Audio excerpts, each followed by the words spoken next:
High বন্ধুরা, আজকে yoga class শেষ হওয়ার পর আমরা বাড়ি ফিরছিলাম এবং হঠাৎ করেই বাবাই আমাকে এসে বলে যে মা আমাকে পিৎজা কিনে দাও, আমি পিৎজা খাবো। আমি বললাম আচ্ছা ঠিক আছে চল। তারপরে আমরা শপে গেলাম। শপে গিয়ে বাবাই যখন জুতো খুলছিল এবং জুতো খোলার পর ওর দরজাটা ঠিকঠাকভাবে খুলে ঢুকতে পারছিল না, সেই জন্য আমি দরজাটা ঠেলে দিলাম, ঢুকে গেল এবং ঢুকে এদিক সেদিকে একটু তাকাচ্ছিল এবং দেখছিল। এবং দেখার পর আমরা দেখলাম যে ডিসপ্লেতে সাজানো আছে প্রচুর কেক, পুডিং, পেস্ট্রি এবং আমি সেই জন্য বাবাইকে জিজ্ঞেস করলাম কিছু খাবি না কি রে? ও বললো না আমি পিৎজা খাবো মা, তাছাড়া বলতে কিছু খাবো না। তারপরে দোকানদার জিজ্ঞাসা করলেন কী লাগবে, আমি বললাম একটা মিনি পিৎজা দিয়ে দাও। জিজ্ঞাসা করলেন ভেজ পিৎজা না চিকেন পিৎজা, বললাম না চিকেন পিৎজাটাই দিয়ে দাও। তারপরে দেখলাম এখানে যেহেতু চিকেন পিৎজা রেডি থাকে, পিৎজার বেসটা, সেই জন্য শুধু মাইক্রোওভেনে দিতে হয়।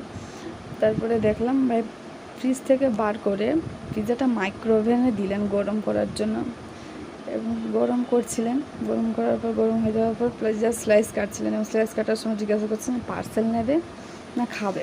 বয়কে জিজ্ঞাসা করলাম, বয় বললো না আমি বাড়িতে গিয়ে খাবো, সেই জন্য আমরা পার্সেল করে দিতে বললাম। বেশ সুন্দরভাবে 4টা স্লাইস কেটে খুব সুন্দরভাবে প্যাকেটটা করে দিচ্ছিলেন, প্যাকিং করে দিচ্ছিলেন এবং প্যাকিং হয়ে যাওয়ার পর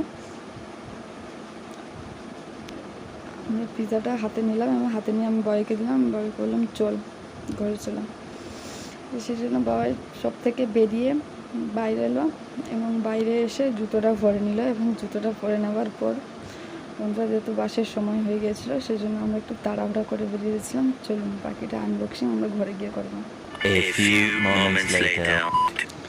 বন্ধুরা ঘরে গিয়ে বাবাই প্যাকেট থেকে পিৎজাটা বার করলো, বার করে রাবারটা খুলছিল, রাবারটা খুলে পিৎজাটা ঢাললো এবং একটা স্লাইস তোলার চেষ্টা করছিল, কিন্তু ওর 2টো স্লাইসই চলে আসছিলো এবং তার স্লাইসটা তুলে মুখে নিল। স্লাইসটা তুলে নিয়ে ও ভাবছিল কামড় দেবে না কি করবে, তারপরে আমার দিকে বারবার তাকিয়ে দেখছিল এবং তারপর অবশেষে কামড়ই দিয়ে ফেললো এবং বললো ইয়ামি। বন্ধুরা ভিডিওটা ভালো লাগলে লাইক